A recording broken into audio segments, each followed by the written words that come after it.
Alright, it's time to get semantic.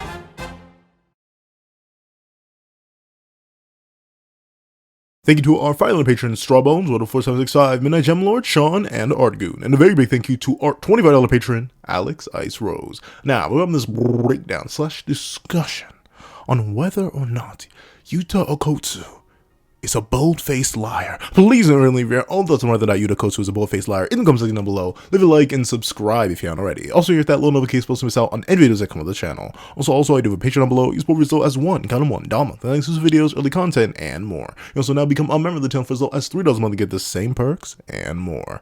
Now, let's hop into the discussion. What's up, guys? I'm the Punter here, and here we are to talk about whether or not Yuta Okotsu lied, or was just like hyping somebody up, or not, or whichever it is, because it has a lot of implications. So the big famous statement that I talk about, and is very, very important to JJK scaling in terms of modern scaling through the culling game and stuff like that, is the statement made by Yuta Okotsu in chapter 146 on page 12. Let me give you a quick little voice acting of it.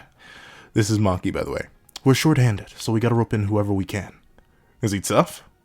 Well, he's moody, but when he gets worked up, he's stronger than I am. And then Maki comes in right after that and says, that's not true. Now, when I tell you this statement, it causes some problems. Because here's the thing, right? If it is true, scaling shifts massively. If it isn't true, scaling also shifts massively. There's no real in between because of the many characters that this has an effect on. So the thing is, with the culling games, it's introduced a lot of very powerful characters, like legitimately, arguably more than Shibuya did. And Shibuya introduced a lot of powerful characters too, but of course Shibuya was much more a culmination of characters rather than introduction of some. So the culling games really is the nexus point of JJK, where a lot of the past comes to haunt the present and prove how powerful the past once was. The past was hyped up for a very long time in JJK, but the culling games really proves that the past was about that life. And here's the thing, right? The reason this matters so much is because of a certain individual, a certain beast, someone wandering around creation, attempting to fight the king of curses. And it's really Kashimo. And obviously this affects Hakari and Yuta because, you know, it does. So there are two real main sides to this debate. Like, either A, you believe that Yuta is telling the truth here, and that Hakari is in fact stronger than him when in Jackpot, and or you don't believe that, and you think that Yuta was just gassing Hakari up for Itadori, since Itadori very specifically asked, is he tough? Now, I think if you watched my recent versus battle, which was Toji versus Hajime, if you haven't, go check that out. But I do take the statement at face value, and there are a couple reasons why. So I am obviously biased, but I'm going to try and present both sides of the argument and see which one, or explain why really I lean towards the side that Yuta's telling the truth here, and that we kind of have to take Maki's statement away from the context of the statement and really just trust Yuta on this one.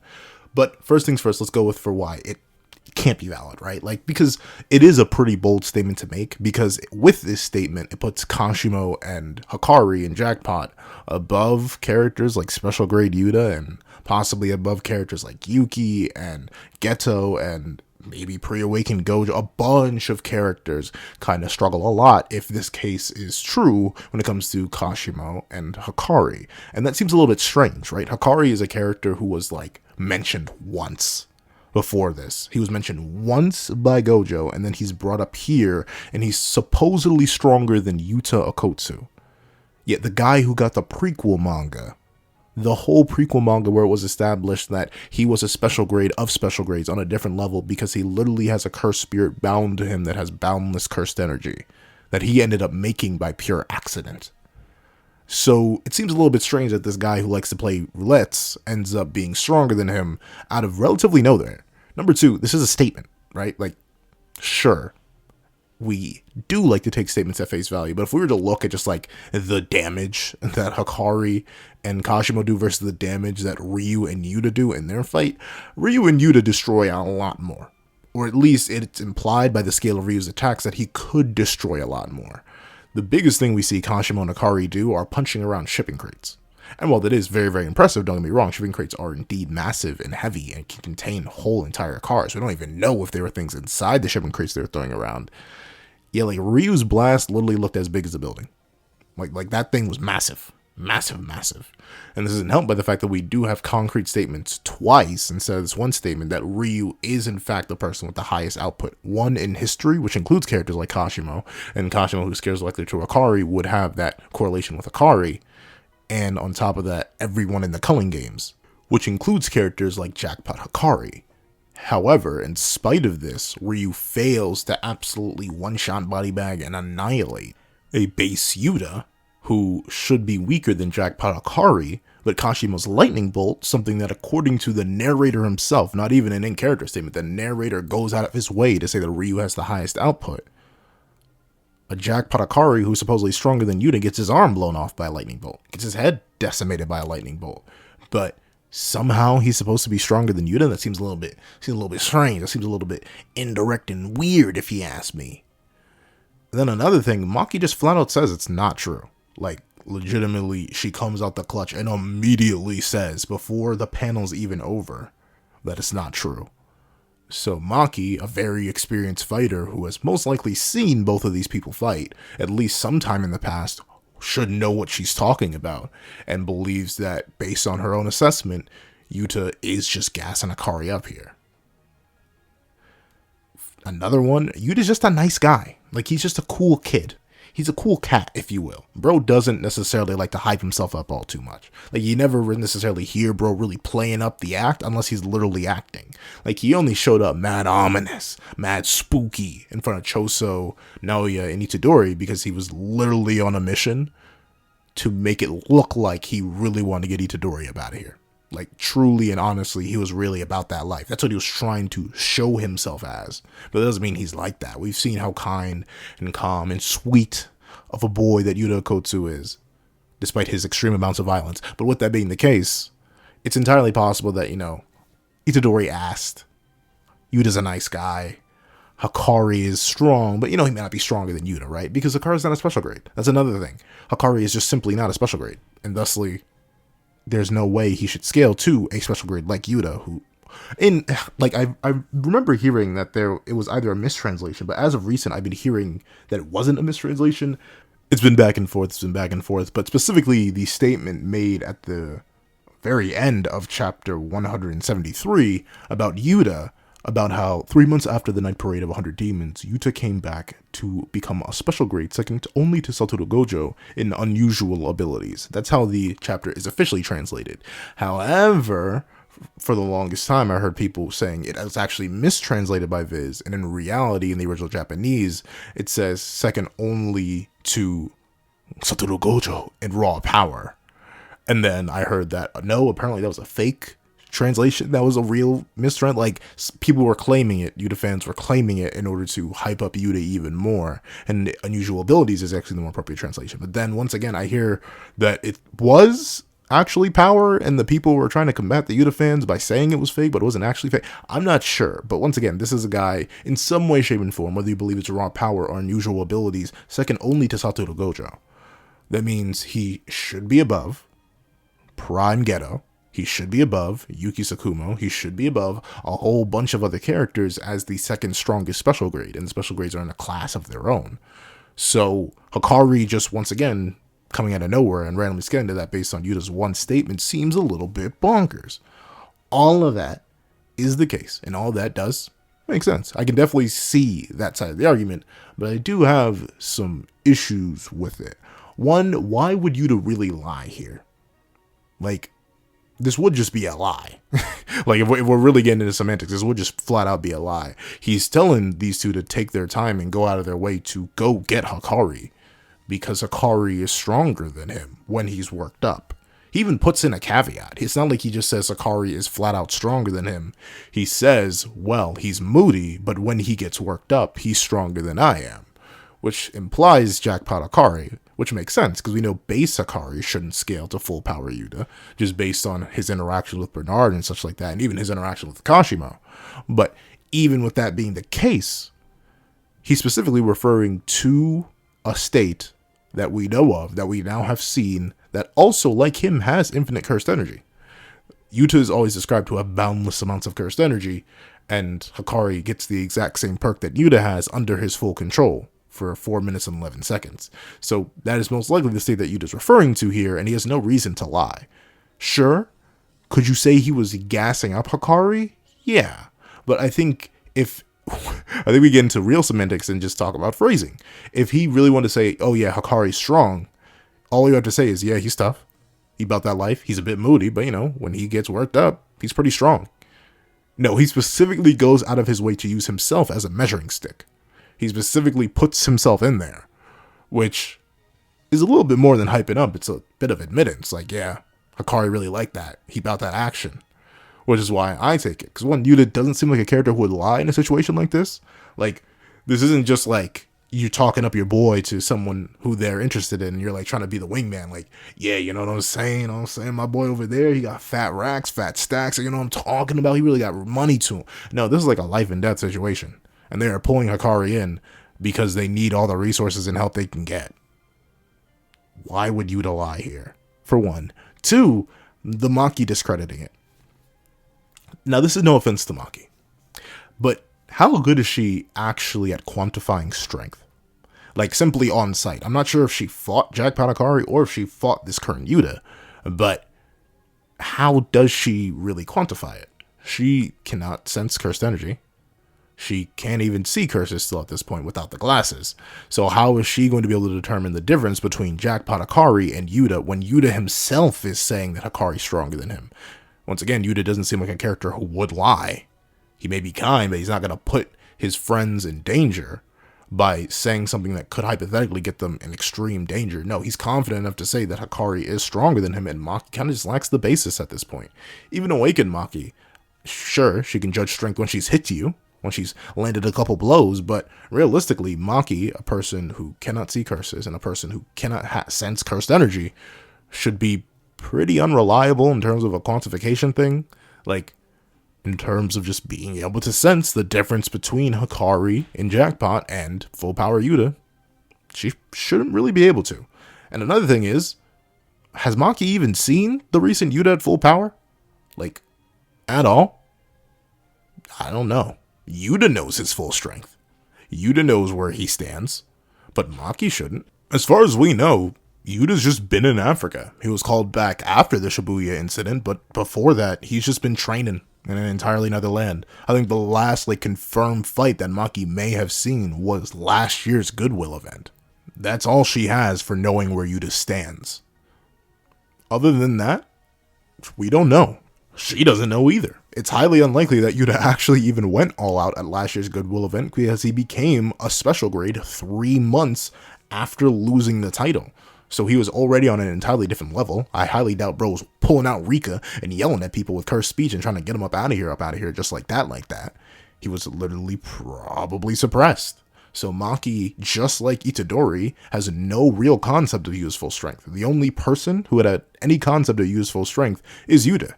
And he's making the statement that Hakari is stronger than him. And Yuta is a character who wouldn't really lie. I don't know. At least in this context, I don't see Yuta gassing somebody up like this. Once again, this is a life or death scenario, and he believes that Hakari is stronger than him. Now, I know you may say, how does Yuta know that? When did he fight a full power Jackpot Hakari? That is admittedly up in the air. I have no idea. Though, seemingly enough, he knows. He's seen Jackpot Hakari, apparently, and Yuta should probably remember how strong he was, and he still thinks, after his year in Africa, that Hakari is in fact stronger than him when in Jackpot. It'd be like that when it be like that sometimes. And here's the thing, right? The whole thing I brought up earlier about the hypothetical contradiction of someone like Kashimo being able to damage someone stronger than Yuta with his lightning bolt, while Yuta wasn't able to be immediately one-shot by Ryu, who has higher output than anyone in the Culling games, and, the lightning bolt should count as output, and Hakari, who should be stronger than Yuta, was kind of getting torn up by the lightning bolt, but Yuta, who should be weaker than Hakari, especially in base, really, not even in base, especially in base, was able to tank some granite blasts. I think it's just literally because the lightning bolt and the granite blast function differently. Like, the lightning bolt tears through the body on a different way than the granite blast does. And that's why Yuta could tank it, while Hakari got his arm blown off. And his head blown apart. And obviously, his whole side blown up. I legitimately just think the attacks have different properties. And that's why someone with higher durability or higher reinforcement, like Hakari, due to his higher amounts of cursed energy, should still scale above Yuta, even though Yuta took less damage from someone with higher output, just because of attack property differences. Because we know Kashimo's electric cursed energy has weird properties anyway. Like the whole stunning effect is strange in of itself.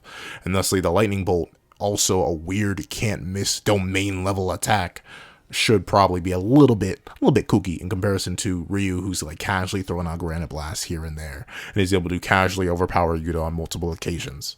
So personally, I don't think that necessarily messes up the idea either. And I think the scaling with Hakari being above Yuta actually kind of works as well, just because of how cursed energy reinforcement works. Like, cursed energy reinforcement works better when you have a higher physical base. Like, Yuta even says himself, yeah, bro, I ain't even gonna lie to you, I'm like physically weak. Like, I'm not like you and Maki. You, Itadori, and Maki, y'all are different. Y'all can use cursed energy to reinforce your, well, no, Maki can't, but you, Itadori, can use your cursed energy to reinforce yourself up to superhuman levels, and you're already basically strong. Meanwhile, I'm pretty much all doing this with cursed energy. My gains are not that immaculate. Meanwhile, Hakari is very physically strong just as a regular dude. Like, do you see his gains? Of course, when he gets infinite cursed energy, the exact same thing that Yuta has, he's going to be stronger because his reinforcement would just be higher because he has a higher base to work with. It's why Itadori as a vessel is a technically better vessel physically than Megami, because base Itadori is just superhumanly strong and fast. Meanwhile, Megami is just a regular dude without cursed energy. It'd be like that. So with that being the case, I can see the line working just fine, where Hakari, due to his higher base physicals, when given the same thing that Yuta has in boundless infinite curse energy when he's in Jackpot, he ends up being stronger. And the thing is, we know that output in the series isn't necessarily determined by your amount of cursed energy. Like, Yuta, despite having boundless amounts of cursed energy, has lower amounts of output than Ryu, who has limited cursed energy. And the same thing is with Hakari. Hakari may have infinite curse energy, but that doesn't mean he has infinite output. So we know that Yuta's output is seemingly, as Ryu describes it, not all that. Like, not really that, like, hype-inducing. It's just, like, it's kind of pretty much average in terms of Yuta's output. Meanwhile, Hakari could just have a naturally higher output, and Yuta can acknowledge that. Sure, Yuta definitely has more cursed energy. Ryu, right after making that statement about how his output isn't all that, he's like, the surprising thing is the overall amount of cursed energy. If we're just comparing Yuta, who has boundless cursed energy and a weaker base state, and it feels weird saying Yuta's output is average, but average output, and then we take it to Hakari, who has higher base physicals, as we've seen. Look at Akari's gains. Another guy with infinite cursed energy through Jackpot, and smack those two together, you have a guy who's stronger than Yuta. Because even a full power Rika infused Yuta is still Yuta. He just has his cursed technique, which shouldn't amp his base physicals anymore. And he has, once again, unlimited cursed energy, which is the same thing that Hakari has. So, I don't know. I lean much more towards the idea that Yuta's telling the truth here. One, because he's not a liar. Yuta does not seem like the character would lie about this in such an important situation. Two, Maki has no real quantification of Hakari or Yuta's strength on a sheer output front, because unless she literally saw them throw hands for some reason or another and was suddenly able to quantify their amounts of cursed energy output relative to each other, even though she literally can't do that, her statement's kind of invalid. And three, there's no real contradictions for it. Like, the only issue is, like, maybe build-up. But even then, we gotta realize Ryu had no build-up at all. He just popped out and was like, hi, by the way, he has the highest output out of all the players in, like, all of history. Mainly just the players. He has the highest output out of all the players. He's kind of him. So we know that Gege is far from afraid to drop extremely powerful characters pretty much out of nowhere. And the thing is, Kinji did have build-up. Gojo was already saying right at the start that people like him and Yuta, they were definitely going to surpass him. They were going to be up there on his level.